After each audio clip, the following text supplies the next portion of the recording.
Hi Laddukutis, welcome back to our channel. So இது நம்மளுடைய weight gain challenge ஓட day 3.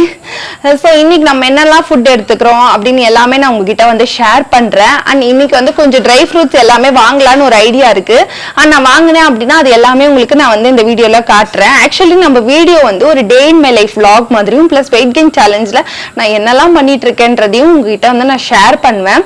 So இந்த series உங்களுக்கு பிடிச்சிருந்துச்சு அப்படின்னா என் கூடவே சேர்ந்து ஃபாலோ பண்ணி நீங்களும் வெயிட் கெயின் பண்ணணும் அப்படின்னா வெயிட் கெயின் தாராளமாக பண்ணலாம். நான் ரொம்ப அஃபோர்டபுள் திங்ஸ் வச்சு லைக் ரொம்ப ஹையான காஸ்ட்லியான திங்ஸ் வச்சு தான் வெயிட் கெயின் பண்ணணும்னு கிடையாது. நான் கொஞ்சம் அஃபோர்டபுளான ப்ரைஸ் இருக்கிற திங்ஸ் வச்சு மட்டும்தான் நான் கொஞ்சம் வெயிட் கெயின் ப்ராசஸ் எல்லாமே ஸ்டார்ட் பண்ணியிருக்கேன். கண்டிப்பாக உங்களுக்கு அது ஹெல்ப்ஃபுல்லாக இருக்கும். ஸோ நம்ம சேனலை பிடிச்சிருந்துச்சுன்னா மறக்காம பார்க்கறதோட ஸ்டாப் பண்ணிக்காதீங்க. மறக்காம சப்ஸ்கிரைப் பண்ணிக்கோங்க. அது எனக்கு டொக்குனா ஃப்ளாக் மாதிரி இருக்கும். ஸோ இப்போ நம்மளுடைய மார்னிங் பிரேக்ஃபாஸ்ட் அண்ட் லஞ்ச் வந்து போய் பார்த்துட்டு வந்துருங்க. காலையில் கர்ட் ரைஸ் தான் வந்து ஃபர்ஸ்ட் இன்டேக்காக எடுத்துக்கிட்டேன். பாட்டி நல்லா பிசைஞ்சு ஊட்டி விட்டுட்டு இருந்தாங்க. அது சாப்பிட்டு முடிச்ச உடனே எனக்கு குக் பண்ணவே ரொம்ப சோம்பேறியாக இருந்துச்சு. அது ஏனே தெரியல. சரி ஓகே அப்படின்னு சொல்லிட்டு வெளியே போய் பிரேக்ஃபாஸ்ட் வாங்கிட்டு வந்தே சாப்பிட்றலாம் அப்படின்னு சொல்லிட்டு பூரி தான் வாங்கிட்டு வந்திருக்கேன். பூரியும் உருளைக்கிழங்கும் அவ்வளோ சூப்பரான காம்பினேஷன். கூடவே வந்து வடை. எனக்கு இந்த கடையில் வாங்குற வடையை விட வீட்டில் பண்ணுற வடை தான் அவ்வளோ இஷ்டம். பட் வந்து இன்னைக்கு பண்ண முடியல அப்படின்றதுனால ரெண்டுமே வந்து வெளியே வாங்கிக்கிட்டாச்சு. ஸோ பாட்டிக்கு எடுத்து வச்சுட்டு நான் எனக்கு வேணும் அப்படின்னு சொல்லிட்டு தட்டில் எடுத்து சாப்பிட ஆரம்பிச்சிட்டேன். பாட்டி எப்பயுமே வாழை இலை ப்ரிஃபர் பண்ணுவாங்க. அதனால வாழை இலையை அவங்களுக்கே விட்டு கொடுத்தாச்சு. எப்பயும் போல் என்னோட தட்டில் வச்சு நான் சாப்பிட ஸ்டார்ட் பண்ணியாச்சு. எனக்கு கர்ட் ரைஸ் சாப்பிட்டதுனால ரொம்ப ஹெவியாக சாப்பிட முடியல. அதனால ஒரு பூரி மட்டும்தான் எடுத்து வச்சுக்கிட்டேன் சாப்பிட்ணும் அப்படின்னு சொல்லிட்டு. பட் கர்ட் ரைஸ் சாப்பிடாம இருந்திருந்தேன் அப்படின்னா கண்டிப்பாக ஒரு 2-3 பூரியே உள்ளே விட்டுருப்பேன். கொஞ்சம் கொஞ்சமாக தான் என்னுடைய சாப்பாட்டை வந்து இன்க்ரீஸ் பண்ணணும். ஏன்னா நான் சாப்பிடாமையே ரொம்ப நாள் இருந்துட்டேன். இப்போ சாப்பிடாம இருந்துட்டு உடனே வந்து என்னால் அவ்வளோ குவான்டிட்டி அதிகமாக எடுத்துக்கவே முடியல. நான் எவ்வளோ ட்ரை பண்ணி பார்த்தாச்சு. அதனால் கொஞ்சம் கொஞ்சமாக இன்க்ரீஸ் பண்ணி சாப்பிட ஸ்டார்ட் பண்ணியிருக்கேன். சாப்பிட்டுட்டும் இருக்கேன். ஹோப்ஃபுல்லி நிறைய பேர் வந்து வெயிட் கெயின் சேலஞ்ச் பற்றி என்கிட்ட கேட்டுட்ருக்கீங்க. வெயிட் கெயின் சேலஞ்ச் நான் பண்ணிட்டு தான் இருக்கேன். நிறைய ஃபேமிலி இஷ்யூஸ்னால நடுவில் நான் பிரேக் எடுக்க வேண்டிய சூழ்நிலைக்கு வந்து தள்ளப்படுறேன். பட் இருந்தாலுமே இந்த மந்த் வந்து என்னுடைய வெயிட் எவ்வளோ இருக்குது அப்படின்றத நான் உங்ககிட்ட கண்டிப்பாக ஷேர் பண்ணுறேன். ஸோ இது நைட்டே நான் வந்து ட்ரை ஃப்ரூட்ஸ் எல்லாமே சோக் பண்ணி வச்சுட்டு இருந்தேன். அதை வந்து மிக்ஸி ஜாரில் போட்டுட்டு இந்த ஷேக் தான் வந்து ரெடி பண்ண போகிறேன். ஸோ இன்றைக்கி நான் என்னென்னலாம் போட்டிருக்கேன் அப்படின்றத நான் உங்ககிட்ட காட்டுறேன். நிறைய தண்ணி வந்து நம்ம ஊற்றிக்க கூடாது. நிறைய தண்ணி ஊற்றணும் அப்படின்னா கண்டிப்பாக தெரிச்சிரும். இந்த ட்ரிங்க் வந்து கம்பல்சரியா அப்படின்னு கேட்டிங்கன்னா கம்பல்சரி நீங்கள் எடுத்துக்கிட்டீங்க அப்படின்னா நல்லாவே உங்களுக்கு வெயிட் கெயின் வந்து விசிபிளாக தெரியும். இது கூட வந்து பனானாவும் நீங்கள் கட் பண்ணி ஆட் பண்ணி மிக்சியில் அரைச்சி வேணால் குடிக்கலாம். பட் பனானா பிடிக்காதவங்க வந்து ஸ்கிப் பண்ணிக்கலாம். இன்றைக்கி நம்ம வீட்டில் பனானா இல்லை. அதனால் இருக்கிற ட்ரை ஃப்ரூட்ஸ் மட்டுமே சோக் பண்ணிவிட்டு அந்த தண்ணியை வந்து நீங்கள் தயவு செஞ்சு கீழே ஊற்றிடாதீங்க. அதில் தான் நிறைய ஸ்ட்ரென்த் இருக்கும், பெனிஃபிட்ஸ் எல்லாமே இருக்கும். ஆனால் அது கொஞ்சம் ஒரு மாதிரி ஸ்மெல் தான் வரும். பட் ஓகே, ஃப்ரிட்ஜிலலாம் வைக்காதீங்க. ஸோ அதோட ஹெல்த் பெனிஃபிட்ஸே எல்லாமே கம்மியாயிடும். நான் வந்து வெளியே தான் வச்சுட்டு கப்புன்னு மூக்கு பிடிச்சிக்கிட்டு குடிச்சிருவேன். வேறு வழியே இல்லை, டானிக் குடிக்கிற மாதிரி நினச்சிட்டு குடிச்சிருவேன். ஸோ நைட் சோக் பண்ணுறதுனால அப்படி தான் அது வந்து ஒரு மாதிரி ஸ்மெல் வரும். இது வந்து எத்தனை பேர் சொல்லியிருப்பாங்கன்றது எனக்கு தெரியல. இதை நான் வந்து எக்ஸ்பீரியன்ஸ் பண்ணேன். ஏன்னா நான் நிறைய வீடியோஸ் பார்த்தேன். யாருமே இந்த ஒரு வேர்டு சொல்லவே இல்லை. அவ்வளோ டேஸ்ட்டாக இருக்கும், அப்படி இருக்கும் இப்படி இருக்கும்னாங்க. பட் நான் எக்ஸ்பீரியன்ஸ் பண்ணுறப்ப தான் இந்த சில டிஃப்ரென்ஸ் எல்லாமே எனக்கு தெரிஞ்சிச்சு. உங்களுக்கே தெரியும் நான் என்னென்னலாம் எக்ஸ்பீரியன்ஸ் பண்ணுறனோ அப்படியே உங்ககிட்ட நான் ஷேர் பண்ணுவேன் அப்படின்றது. ஸோ அவ்வளோதான். ஃபுல்லாக வந்து இதில் நான் சுகர் எதுவுமே ஆட் பண்ணல. ஹனி மட்டும்தான் ஆட் பண்ணி குடிக்க போகிறேன். சம்டைம்ஸ் ஹனி கூட ஆடே பண்ண மாட்டேன். இப்போ கொஞ்சம் வெளியே போகிற வேலை இருந்துச்சு அப்படின்னு சொல்லிட்டு நான் அப்படியே அரைச்சி பாட்டிலில் ஊற்றிட்டு வந்துட்டேன். நல்லா உங்களுக்கு பார்த்தாவே தெரியும். அந்த ஃபில்டர் எதுவுமே நான் பண்ணல. அப்படியே அரைச்சி எடுத்து அப்படியே ஊற்றிட்டு வந்தாச்சு. நான் எந்த ஒரு இதில் வந்து நியூட்ரியன்ஸோ எதுவுமே வந்து மிஸ் பண்ணக்கூடாது அப்படின்றதுனால. ஸோ இது டே பிஃபோர் நைட் நான் எப்படி சோக் பண்ணேன் அப்படின்றத உங்களுக்கு காட்டுறேன். ஸோ பிஸ்தா வந்து ஒரு 2-3 எடுத்துக்கிறேன். உங்களுக்கு பிஸ்தா பிடிக்கும் அப்படின்னா ஒரு 4-5 கூட சேர்த்துக்கோங்க. நான் 2-3 மட்டும்தான் எடுத்தேன். இது பிராண்ட்லாம் கிடையாது. ஜஸ்ட் சூப்பர் மார்க்கெட்டில் வாங்கின ஹோல்சேல் ட்ரை ஃப்ரூட் ஷாப்பில், ஸோ செக்ஷனில், சூப்பர் மார்க்கெட்டில் அங்கேயே தான் இந்த பாதாமும் முந்திரியும் வாங்கினோம். ஸோ அதையும் வந்து மிக்ஸ் பண்ணி வச்சுருந்தேன் நான். ஸோ அதெல்லாமும் எடுத்து வந்து நான் சோக் போட்டுக்கிறேன். இதில் வந்து நீங்கள் என்னென்ன ட்ரை ஃப்ரூட்ஸ் இருக்கோ சோக் பண்ண மாதிரி இருக்கிறது எல்லாமே நீங்கள் சோக் பண்ணிக்கலாம். இன்றைக்கி என்கிட்ட இருக்கிறத வச்சு தான் நான் உங்ககிட்ட சோக் பண்ணி காமிச்சிட்ருக்கேன். அண்ட் லைன் டேட்ஸ் இது வந்து சீட்லாம் எடுத்துகிட்டு நான் 3 எடுத்திருக்கேன். 3 வந்து சீடு எடுத்துகிட்டு நீங்கள் வந்து இது பண்ணிக்கலாம். இந்த டேட்ஸில் வந்து இந்த டேட்ஸ் தான் போடணுமா இந்த டேட்ஸ் தான் போடணுமா அப்படிலாம் கிடையாது. குவாலிட்டியாக டேட்ஸ் இருந்தாவே போதும். நீங்கள் ஹோல்சேல் கடையில் வாங்குறீங்க அப்படின்னா ஓகே, உங்கள் வசதிக்கு ஏற்ற மாதிரி நீங்கள் வாங்கிக்கலாம். இல்லை எங்ககிட்ட அந்த அளவுக்கு வருமானம் இல்லை அப்படின்னா கூட நீங்கள் இந்த காஞ்ச திராட்சை விற்பாங்க இல்லையா, அது கூட நீங்கள் போட்டுக்கலாம். ஸோ அவ்வளோதான், குடிக்கிற தண்ணி போட்டு நல்லா சோக் பண்ணியாச்சு. பாட்டி வந்து கொஞ்சோண்டு மோர் கொடுத்தாங்க. நான் வெளியே போயிட்டு வந்தேன். ஸோ கொஞ்சம் ஒர்க் இருந்துச்சு, அதை முடிச்சுட்டு வந்தேன். மோர் கொடுத்துருந்தாங்க. சரி குடிச்சிட்டு நெக்ஸ்ட்டு வந்து நான் லஞ்ச் ப்ரிப்பரேஷன் பண்ணணும். ஒரு 2-3 நாளைக்கு முன்னாடி வந்து என்னோடய ஃப்ரெண்டு வீட்டில் வந்து நான் சாப்பிட்டேன் கருவாட்டு குழம்பு. அவ்வளோ டேஸ்ட்டாக இருந்துச்சு. ஆனால் எக்ஸ்ட்ரா கேட்டு சாப்பிட முடியல. ஏன்னா வந்து நாங்கள் திடீர்னு சடனாக விசிட் பண்ணோம், அவங்க வச்சுருந்தாங்க. ஸோ அவங்களுக்குன்னு மட்டும்தானே அதை பண்ணிகிட்டு இருந்திருப்பாங்க. அதனால் என்னால் வந்து கேட்குறதுக்கு மனசே வரல. பட் வந்து நான் அப்பயே நினச்சிக்கிட்டேன், எப்படியாச்சும் நம்ம வீட்டில் வந்து போயிட்டு கருவாட்டு குழம்பு வச்சு சாப்பிட்டே ஆகணும் அப்படின்னு சொல்லிட்டு, அதுவும் சட்டியில் வைக்கணுன்ட்டு இன்றைக்கி வந்து அதை ப்ராசஸ் பண்ணிட்டேன். ஸோ எண்ணெய் ஊற்றிக்கிட்டேன். நல்லெண்ணெய் இருந்தால் அதையும் நீங்கள் யூஸ் பண்ணிக்கலாம். சீரகம், கொஞ்சோண்டு கடலைப்பருப்பு, கடுகுளுத்தம்பருப்பு, சோம்பு இதெல்லாம் வந்து எண்ணெயில் போட்டு கொஞ்சம் நல்லா மீடியம் ஃப்ளேமில் பொரிய விட்டுட்டு சின்ன வெங்காயத்தை நல்லா தோல் உரித்து வச்சுருக்கேன். செம்ம டேஸ்ட்டாக இருக்கும் சின்ன வெங்காயம் தான். ஏன்னா பெரிய வெங்காயத்தை விட இது வந்து ஒரு மாதிரி சூப்பர் டேஸ்ட்டாக கொடுக்கும். அதுவும் சட்டியில் சொல்லவே வேண்டாம். ஸோ 2 கைப்பிடி அளவுக்கு நான் வந்து ஆட் பண்ணிக்கிறேன். உங்களுக்கு வெங்காயம் பிடிக்கும் அப்படின்னா எக்ஸ்ட்ரா ஒரு 3 கைப்பிடியாக கூட ஆட் பண்ணிக்கலாம். ஸோ இந்த இடத்துல கல்லுப்பு ஆட் பண்ணிக்கிறேன். கொஞ்சம் எல்லாமே நேச்சுரலாக ஆட் பண்ணுவோம் அப்படின்னு, ஏன்னா அந்த டேஸ்ட்டே வந்து சொல்லவே முடியாது, அந்தளவுக்கு சூப்பராக இருக்கும். அப்படியே வந்து பூண்டு ஆட் பண்ணிக்கிட்டேன். என்னோடய கைக்கு பாதி அளவு அப்படின்னு சொல்லிட்டு, உங்களுக்கு பூண்டு பிடிக்கும் அப்படின்னா ஒரு கைப்பிடி கூட ஆட் பண்ணிக்கலாம். எனக்குலாம் வந்து பூண்டு ரொம்ப பிடிக்கும், நான் வந்து ஆட் பண்ணுவேன். பட் இப்போ பூண்டு விலை கொஞ்சம் அதிகமாக இருக்குது அப்படின்றதுனால ஆஃப் கை அளவு தான் வந்து நான் வந்து ஆட் பண்ணியிருக்கேன். அப்படியே வந்து இந்த எண்ணெயிலேயே நம்ம சால்ட் போட்டிருக்கிறதுனால நல்லா வந்து கோல்டன் ப்ரௌன் கலரில் வரும். இந்த இடத்துல நம்ம வந்து இந்த கறிவேப்பிலை வந்து போட்டுக்கலாம். சிலர் வந்து எண்ணெய் ஊற்றினே கறிவேப்பிலை போடுவாங்க, அது வந்து டக்குன்னு கருகிரும். இந்த மாதிரி டைமில் நீங்கள் போடுறீங்க அப்படின்னா அதோட எசன்ஸ் எல்லாமே இறங்கும், டேஸ்ட்டும் கொடுக்கும், உங்களுக்கு கருகாது, ஃப்ரெஷ்ஷாக நல்லா இருக்கும்.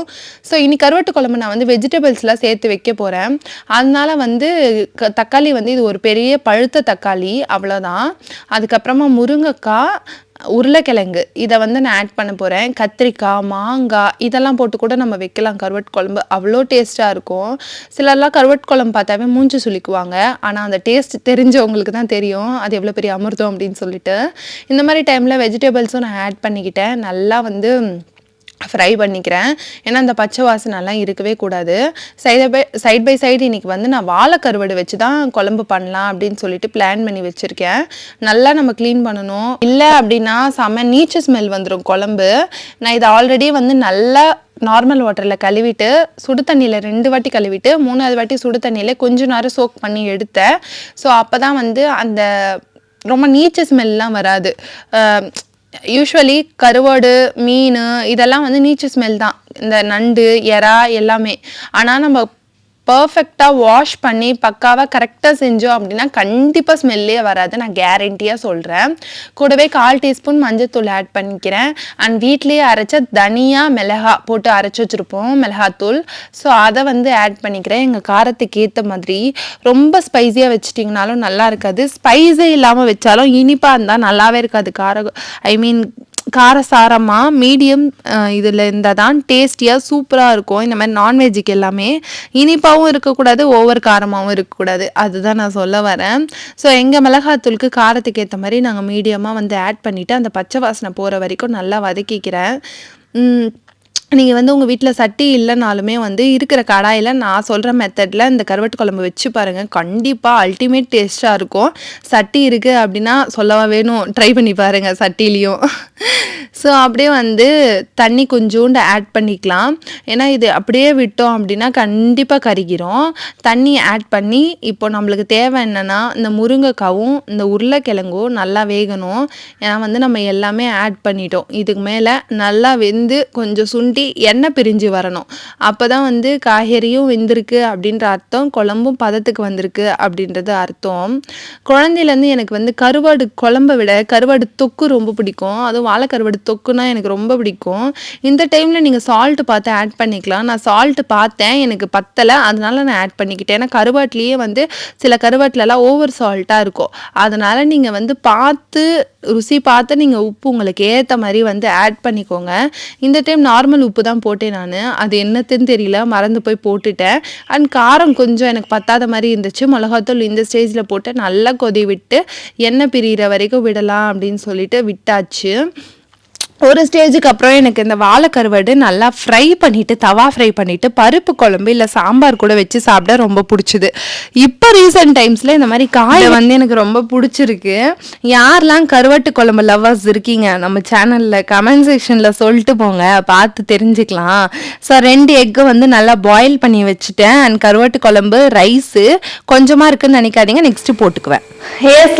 நீங்க பார்த்துருப்பீங்க நம்மளுடைய பிரேக்ஃபாஸ்ட் லஞ்ச் எல்லாமே சூப்பரான கருவாட்டு குழம்பு கூட களி செம்மையா வச்சு சாப்பிட்டு நல்லா தூங்கி எழுந்துட்டு கடைக்கு போயிட்டு வந்தோம். ஸோ சூப்பர் மார்க்கெட்டுக்கு அதை நான் சொல்லியிருந்தேன் முன்னாடி, இந்த ட்ரை ஃப்ரூட்ஸ் எல்லாம் வாங்கிட்டு ஐயோ தூக்க கூட முடியல. இது அதுக்கப்புறம் கொஞ்சம் ஸ்நாக்ஸ்லாம் கூட வாங்கிட்டு வந்திருக்கேன். என்னெல்லாம் வாங்கிட்டு வந்திருக்கேன் அப்படின்றத உங்ககிட்ட காட்டுறேன். அப்படிதான் ஃபர்ஸ்ட் வந்து போலி வாங்கிட்டு வந்திருக்கேன். ஒரு பருப்பு போலி, ஒரு இனிப்பு போலி. அது பாட்டி ஒன்று எடுத்துக்கிட்டாங்க, நான் ஒன்று வச்சிருக்கேன். அதுக்கப்புறம் இந்த குட்டி சமோசா, அப்புறம் வந்து இந்த காலிஃப்ளவர் பக்கோடா. ஸோ இது ஸ்நாக்ஸ் மட்டும். ஸோ இப்போ நம்ம இந்த வெயிட் கெயின்காக என்னென்னலாம் வாங்கிட்டு வந்திருக்கேன்றத காட்டுறேன். இதை காமிச்சிட்டு நம்ம ஸ்நாக்ஸை சாப்பிட்டு என்ஜாய் பண்ணுவோம். ஸோ இதோட டோட்டல் பில் வந்து 1400 சம்திங் வந்துருந்துச்சு. நான் உங்களுக்கு எல்லாமே ப்ரைஸோட காமிக்கிறேன். ஃபர்ஸ்ட்டு வந்து லைன் டேட்ஸ் வாங்கினேன். இது ஒன்று வாங்கினா ஒன்று ஃப்ரீன்னு சொல்லிட்டு இதோட ப்ரைஸ் வந்து 108 வருது. ஸோ இது வாங்கினேன். அதுக்கப்புறம் வந்து இந்த காஞ்ச நெல்லிக்காய் அப்படின்னு சொல்லுவாங்கல்ல, அந்த நெல்லிக்காய் வாங்கினேன், காஞ்ச நெல்லிக்காய். ஸோ இதோட ப்ரைஸ் வந்து 100 கிராம்ஸ் வந்து 39 ருபீஸு. ஸோ இது அப்புறம் வந்து இந்த பாதாம் மில்க் வாங்கினேன், இந்த மில்க் பவுடரு. ஸோ இது வந்து 64 ருபீஸ் வருது, 200 கிராம்ஸ். இது கண்டிப்பா எனக்கு கிடையவே கிடையாது. வீட்டில் அந்த டீ காஃபிலாம் குடிச்சிட்டு இருக்க கேஸ்லாம் இருக்காங்க, அவங்களுக்காக இதை வாங்கிட்டு வந்தேன். ஸோ அதை வந்து அவாய்ட் பண்ணிட்டு இதை குடிங்க அப்படின்னு சொல்லலாம் அப்படின்னு. அதுக்கப்புறம் வந்து இது வந்து அவுட் ஆஃப் த கண்டென்ட், இந்த டாப் ரமெடன் அப்படின்னு சொல்லிட்டு இந்த மசாலா நூடுல்ஸ். இதை பார்த்தோன்னே எனக்கு ரொம்ப ஆசையா இருந்துச்சு. அண்ட் இதெல்லாம் ஹெல்த்துக்கு நல்லது இல்லை தான், பட் எப்பயாவது ஒரு வாட்டி சாப்பிட்றது ஒன்றும் தப்பு கிடையாது. நம்ம வெயிட் கெயின் சேலஞ்சில் தான் இருக்கும், வெயிட் லாஸ்ல இருந்தால் தான் நம்ம எல்லாமே யோசிக்கணும். ஸோ இது வந்து ரொம்ப ஆசையா இருந்துச்சு, ட்ரை பண்ணி பார்க்கலாம் டேஸ்ட் எப்படி இருக்கும் அப்படின்னு சொல்லிட்டு. 10 ரூபா ஒரு பேக்கெட்டு, இது 2 பேக்கெட் வாங்கிட்டு வந்தேன். ஸோ இன்னைக்காச்சும் பண்ணி சாப்பிடலாம் அப்படின்னு. அதுக்கப்புறமா வந்து இந்த ஹாப்பி மாவோட ஃப்ரைட் ரைஸ் மிக்ஸ் வாங்கினேன், இந்த 3 பவுடர். இது வந்து ஒரு பேக்கெட்டு 12 ருபீஸ். ஸோ இது 3 பேக்கெட் வாங்கியிருக்கேன். என்னைக்காச்சும் ரொம்ப அவசரமா இருக்கு அப்படின்னா லஞ்ச் பாக்ஸ் கட்டுறதுக்காக. அண்ட் இதுவும் அதுக்காக தான், டொமேட்டோ ரைஸ் பவுடர் அப்படின்னு சொல்லிட்டு 21 ருபீஸ். இந்த அவசரத்துக்கு மட்டும்தான் இதெல்லாம். அதுக்கப்புறமா தான் மெயின் ஐட்டம்ஸ் வரப்போகுது. முந்திரி. ஸோ இது வந்து 500 கிராம் எவ்வளோனா 445 ருபீஸ் முந்திரி. அதுக்கப்புறம் வந்து இது சீரகம் வாங்கிட்டு வந்தது வீட்டுக்காக. அண்ட் ஜீரா வாட்டருமே குடிக்கிறதுக்காகவும் நம்ம பாடியை டீடாக்ஸ் பண்ணிட்டே இருக்கிறோம் இல்லையா. 25 ருபீஸ் வருது 50 கிராம்ஸ். அதுக்கப்புறம் இந்த கல்கண்டு, இதோட பிரைஸ் வந்து 7 ருபீஸ். பரவாயில்ல, இவ்வளோ வருது இது. அப்புறம் இந்த லைன் ஹனி வாங்கிட்டு வந்திருக்கேன். இது வந்து ஒன்று வாங்கினா ஒன்று ஃப்ரீ. அதே மாதிரி இதோட பிரைஸ் எவ்வளோ தெரியுமா, 160 ருபீஸ் தான். 145 ருபீஸ் ஆஃபர் போக ஒன்று வாங்கினா ஒன்று ஃப்ரீ. இது இந்த சுகர்லாம் ஆட் பண்ணாம இந்த ட்ரிங்க்லாம் நம்ம மேக் பண்ண போறோம், அதுக்காக. இது வந்து சோப் நட்டு. ஆக்சுவலி இது தலைக்கு சீகக்காய் அரைக்கிறப்ப அதெல்லாம் போடுவாங்கல்ல, அப்படி அரைக்காம நம்ம இது வெறுமனியாவே ஒரு 3 கொட்டை எடுத்து ஊற வச்சு இதுல நுர வரும். இதை கூட நம்ம வந்து ஹேர் வாஷ் பண்ணிக்கலாம். ஐ மீன் நார்மல் வாஷ் இருக்கிறப்ப ஹேர் நல்லா வளரும். சாஃப்ட் இன்கிரீடியன்ட் இல்ல அப்படின்னா இது என்ன தெரியுமா பண்ணலாம், ஒரு 3 எடுத்து ஒரு கச்சிஃப்ல போட்டு நல்லா லப்பர் பேண்ட் போட்டுட்டு வாஷிங் மிஷின்ல துணி துவைக்கும் பார்த்தீங்களா, அதுல போட்டுட்டு லிக்விட் ஊற்றி நம்ம துணி துவைச்சிட்டு அதுக்கப்புறம் அந்த மூட்டையை எடுத்துடணும். இந்த போட்டிருக்க மூட்டையை துணி வந்து நல்லா பளிச்சுன்னு இருக்கும். இது 2 to 3 டைம்ஸ் அதே பேக்கெட்டை வந்து யூஸ் பண்ணலாம். பட் லப்பர் பேண்ட் போடாம போடக்கூடாது, துணியில எல்லாம் ஒட்டிட்டு போயிடும் இந்த கொட்டை.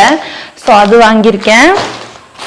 அப்புறம் பிஸ்தா, இது வந்து எத்தனை கிராம்ஸ் தெரியுமா? 50 கிராம்ஸ் தான். ஆனா இது 105 105 ரூபாய். சரி இது வாங்கினேன். அப்புறம் ஃபைனலா பாதாம், இதுவும் 500 கிராம்ஸ் தான். இது வந்து 380 rupees வந்துச்சு. நம்ம வெயிட் கெயின்காக இவ்வளவுதான் வாங்கியிருக்கோம். அந்த 2 விஷயத்த வந்து நம்ம மறந்துட்டோம். ஒண்ணு வந்து வேர்க்கடலை பீனட் பட்டர் மேக் பண்றதுக்கு, இன்னொன்று வந்து காஞ்ச திராட்சை. பட் காஞ்ச திராட்சை இப்போதைக்கு ரொம்ப தேவைப்படாதுன்னு நினைக்கிறேன். வீட்டுல வந்து கருப்பு திராட்சை இருக்கு. ஸோ அதை காலி பண்ணிட்டு அதுக்கப்புறம் அந்த காஞ்ச திராட்சையை வாங்கிக்கலாம். பட் பீனட்ஸ் வாங்கணும். ஸோ இது முடிச்சுட்டு இப்போ நான் கொஞ்சம் ஃப்ரெஷ் அப் ஆயிட்டு ஸ்நாக்ஸ் போய் சாப்பிட்றேன். இருந்த ட்ரை ஃப்ரூட் ஸ்டாக் ஆகுது அப்படின்னு சொல்லிட்டு எல்லாமே ஸ்டாக் இன் பண்ணிட்டோம். அண்ட் பிரியாணி இதுதான் நம்மளுக்கு டின்னர். ஸோ அழகாக உட்காந்து மொஜுக்குன்னு சாப்பிட்டுட்டு ஃப்ரெஷ் அப் ஆகிட்டு துணியெல்லாம் வந்து கொஞ்சம் மடிக்க ஆரம்பிச்சிட்டேன். இதெல்லாம் அன்வான்ட் கிளாத்ஸு வாண்டட் கிளாத்ஸு நான் அப்பப்போ நான் பிரித்து வச்சாலுமே எல்லாமே வந்து மிக்ஸ்அப் ஆகிடுது. எப்படின்னா நான் வந்து சில ட்ரெஸ்ஸஸ்லாம் எடுத்து வச்சுருப்பேன். இது ரொம்ப லூஸாக இருக்குது, நெக்ஸ்ட் பார்த்துக்குவோம். இது கொஞ்சம் டைட்டாக இருக்குது, அப்புறம் பார்த்துக்கலாம். இதை வந்து வெளியே போடுற ட்ரெஸ்ஸு, இது வந்து வீட்டில் போடுற ட்ரெஸ்ஸு, இது பக்கத்து கடைக்கு அந்த மாதிரி யூஸ் பண்ணிக்க வேண்டிய ட்ரெஸ்ஸு, இந்த மாதிரி எல்லாத்தையும் பக்காவாக இந்த மாதிரி என்னைக்காச்சும் ஞான உதயம் வந்தால் பிரித்து வைப்பேன். ஆனால் 4-5 நாள் தான். அதுக்கு மேலே பார்த்தோம் அப்படின்னா அவ்வளோ மெஸ்ஸியாக கிடக்கும். இது வந்து என்னடா இது வீடா, இது குப்பை மேடா அப்படின்ற மாதிரி இருக்கும். என்னோட துணி செக்ஷன் மட்டும் அப்படிதான். மற்றபடி எங்கள் வீட்டில் எங்கள் பாட்டியெல்லாம் பர்ஃபெக்ட் நீட்டாக வச்சுப்பாங்க. ஸோ இந்த வாட்டி கொஞ்சம் வந்து ஆஃபனேஜ்க்கு வந்து ட்ரெஸ்ஸஸ்லாம் கொஞ்சம் கொடுத்துடலாம் அப்படின்னு சொல்லிட்டு பார்த்து எடுத்து வச்சுட்டு இருந்தேன். ஆனால் ட்ரெஸ்ஸஸ் வந்து ஆஃபனேஜுக்கு கொடுக்குறேன் அப்படின்னா இந்த கிழிஞ்சு போனது அந்த மாதிரிலாம் எதுவுமே கொடுக்க மாட்டேன். நான் மோஸ்ட்லி வந்து ட்ரெஸ்ஸஸ் ரொம்ப போட்டு அடித்து கிழிச்சு அந்த மாதிரி பண்ணுற ஆள் கிடையாது. சில ட்ரெஸ்ஸஸ்லாம் நம்ம ரொம்ப ரிப்பீட்டடாக போட்டோம்டா, போதும்டா, இதை வந்து 5-6 வருஷம் வச்சு ஓட்டிட்டோம், இதுக்கு மேலே இந்த ட்ரெஸ்ஸில் எவனாச்சும் நம்மளை பார்த்தா காரி துப்பிடுவான்டா அப்படின்ற மாதிரி இருக்கும் இல்லையா. சில ட்ரெஸ்ஸஸ்லாம் வந்து கை பிடிக்காமல் போயிருக்கும், சில ட்ரெஸ் வந்து ஹைட்டாக இருக்கிறதுனால தூக்கி இருக்கும். அந்த மாதிரி ட்ரெஸ்ஸஸ், நல்லா இருக்கிற ட்ரெஸ்ஸஸ் மட்டும்தான் நான் எடுத்து வச்சு ஆஃபனேஜுக்கு கொடுப்பேன். இந்த கிழிஞ்சு போனது, வெளுத்து போனது, கேவலமாக இருக்கிறதெல்லாம் நம்ம வந்து கொடுக்குறோம் அப்படின்னா அதை அவங்க யூஸ் பண்ணிக்கிறதுக்கு தான் வந்து நம்மக்கிட்ட கேட்குறாங்க. நம்ம இந்த மாதிரி ட்ரெஸ்ஸஸ் கொடுத்தோம் அப்படின்னா அவங்க எப்படி யூஸ் பண்ணிக்குவாங்க? கண்டிப்பாக அது கொஞ்சம் அவங்களுக்கு ஹர்ட் தானே ஆகும். அது ஒரு எக்ஸ்பெக்டேஷனோட பிரித்து பார்க்குறப்ப குழந்தைங்களுக்கு. அதனால தான் எனக்கு நான் அப்போ யூஸ்வலி நீங்கள் ட்ரெஸ்ஸஸ் கிழிஞ்சா என்ன பண்ணுவீங்கன்னு கேட்டிங்கன்னா, நான் என்ன பண்ணுவேன் அப்படின்னா அந்த மேட்டுக்கு, பாத்ரூம் மேட்டுக்கு, இல்லை வந்து கறி துணி யூஸ் பண்ணுறது, இந்த பூஜை சாமானுக்கு, அந்த பூஜை ஏரியா அதை க்ளீன் பண்ணுறதுக்கு, வண்டி க்ளீன் பண்ணுறதுக்கு, சாமானுங்களை கழுவி இந்த மாதிரி இந்த கிரைண்டர் இதெல்லாம் கழுவுவோம் இல்லையா, அதை வந்து துடைக்கிறதுக்கு, ஜன்னல் துடைக்கிறதுக்கு, இந்த மாதிரி தான் நான் வந்து கிழிஞ்ச துணி, இந்த ஃபேட் அவுட் ஆன துணி, இது மட்டும் இது வேஸ்ட்டு அப்படின்னு நினைக்கிற துணி, அதெல்லாம் வந்து அதுக்கு தான் மட்டும்தான் நான் யூஸ் பண்ணிக்குவேன். ஸோ நீங்கள் யாராச்சும் வந்து ட்ரெஸ்ஸஸ் கொடுத்துட்ருக்கீங்க அப்படின்னா தயவு செஞ்சு ப்ளீஸ் இந்த மெத்தடை வந்து ஃபாலோ பண்ணுங்கள். நம்ம கொடுக்குறத வந்து ஒருத்தருக்கு பிரயோஜனமாக இருக்கணும், அப்போ தான் நம்ம கொடுக்கணும். இல்லைன்னா நம்ம கொடுக்காம சைலண்ட்டாகவே இருந்துடலாம்.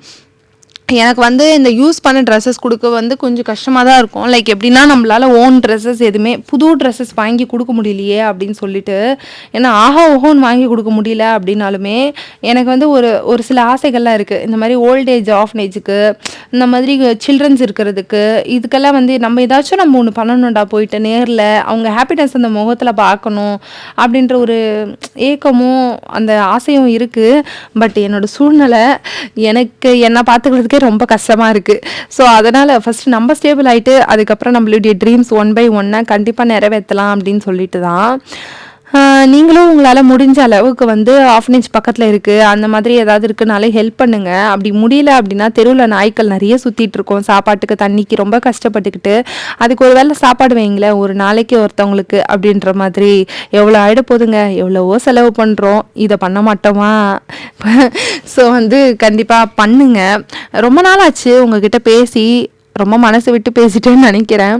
நிறைய பேர் வந்து டெய்லி வீடியோ போடுங்கக்கா அப்படின்னு சொல்கிறீங்க. டெய்லி வீடியோ போடலாம், பட் என்னுடைய டே இன் மை லைஃப் ரொம்ப போர் அடிச்சிரும் டெய்லி நீங்கள் பார்க்குறீங்க அப்படின்னா. என்னென்ன மாதிரி கண்டென்ட் நீங்கள் எதிர்பார்க்குறீங்க அப்படின்றத கமெண்ட் செக்ஷனில் சொல்லுங்கள். அதுக்கேற்ற மாதிரி நான் வந்து போடுறதுக்கு ட்ரை பண்ணுறேன். என்னுடைய லெவல் ஆஃப் மை பெஸ்ட்டு வந்து கண்டிப்பாக நான் ட்ரை பண்ணுறேன். ஏன்னா உங்களுடைய சஜஷன்ஸ் வச்சு தான் நான் வந்து இதை பண்ணலாமா, அதை பண்ணலாமா, பண்ண வேணாமா அப்படின்றத நான் வந்து திங்க் பண்ணுவேன். ஏன்னா எனக்கு பிடிச்சதெல்லாம் போடுறதுக்கு கிடையாது, உங்களுக்கு பிடிச்சது உங்களுக்கு தேவையானதும் நம்ம சேனலில் இருந்தால் மட்டும்தான் அது ஒரு சேனல், நம்ம ஒரு ஃபேமிலி அப்படின்ற மாதிரி ஒரு இருக்கும். ஸோ என்னோடது மட்டுமே பிடிச்சது மட்டும் அப்லோட் பண்ணிட்டு போயிட்டே இருக்க முடியாது இல்லையா? நான் என்ன சொல்கிறது கரெக்டு தானே? ஸோ இந்த ட்ரெஸ்ஸஸ்லாம் வந்து உங்களுக்கு வீடியோவில் பார்க்க ரொம்ப கம்மியாக இருக்கிற மாதிரி இருக்கும், பட் அவ்வளோ இருந்துச்சு. ஆனால் நான் இது பெருமெல்லாம் பித்திக்கல. நான் 7th 8th போட்ட ட்ரெஸ்ஸஸ்லாம் கூட இதில் மிங்கிளாக இருந்துச்சுங்க. அப்போ பார்த்துக்கோங்க நான் எத்தனை வருஷம் ட்ரெஸ்ஸஸ்லாம் சேர்த்து வச்சு இவ்வளோ ட்ரெஸ்ஸஸ் கணக்கு காமிச்சிட்ருக்கேன் அப்படின்னு சொல்லிட்டு. இன்னமும் எனக்கு பத்துது அப்படின்றதுனால நான் போட்டுட்டு ஊரை ஏமாற்றிட்டு சுற்றிட்டு இருக்கேன். ஏன்னா நான் வந்து இதுக்கு மேலே சரி ஓகே எப்படியாச்சும் வெயிட் கெயின் பண்ணி எப்படியாவது நம்ம வந்து என்ன சொல்கிறது, இந்த புது ட்ரெஸ்ஸஸ் வந்து எக்ஸ்எஸ்லேருந்து எக்ஸுக்கு போவோம், எல்லுக்கு போவோம், எம்முக்கு போவோம், அந்த மாதிரி போய்கிட்டே இருப்போம். எப்படி என்ன சொல்கிறீங்க? ஸோ எனக்கு கொஞ்சம் பிஸியாக போயிட்டுருக்கு ஷெடியூல்ஸு. கொஞ்சம் ஃப்ரீ ஆனதுக்கப்புறம் கண்டிப்பாக நான் போயிட்டு என்னோடய வெயிட் என்ன இன்க்ரீஸ் ஆகிருக்கு, என்னென்ன ஃபுட்ஸ் நான் அந்த 1 மந்தில் என்னென்னலாம் எடுத்திருக்கேன், லைக் வீடியோவில் காட்டாததை நான் சொல்கிறேன், என்னென்னலாம் எடுத்திருக்கேன் அப்படின்றத கண்டிப்பாக நான் உங்ககிட்ட ஷேர் பண்ணுறேன். நிறைய சிஸ்டர்ஸ் வந்து என்னோட இன்ஸ்டாகிராம் பேஜில் வந்து இன்பாக்ஸ் பண்ணுறீங்க, லைக் இதை ட்ரை பண்ணுங்கள் அதை ட்ரை பண்ணுங்கன்னு சொல்லிட்டு. கண்டிப்பாக ட்ரை பண்ணுறேன் சிஸ்டர், ஏன்னா எனக்கு ரிசல்ட் தேவை, அவ்வளோதான். நீங்கள் நேச்சுரலாக சொல்கிற எல்லாத்தையுமே கண்டிப்பாக ஃபாலோ பண்ணுறேன், அவ்வளோதான். எல்லாத்தையும் மடித்து வச்சிட்டேன். எப்படி இருக்குது, நீட்டாக இருக்குங்களா? இந்த வீடியோ உங்களுக்கு பிடிச்சிருந்தா மறக்காமல் லைக் பண்ணி எனக்கு ஒரு சப்போர்ட் பண்ணுங்கள். நெக்ஸ்ட் ஒரு வீடியோவில் வரேன். டாடா பாய்.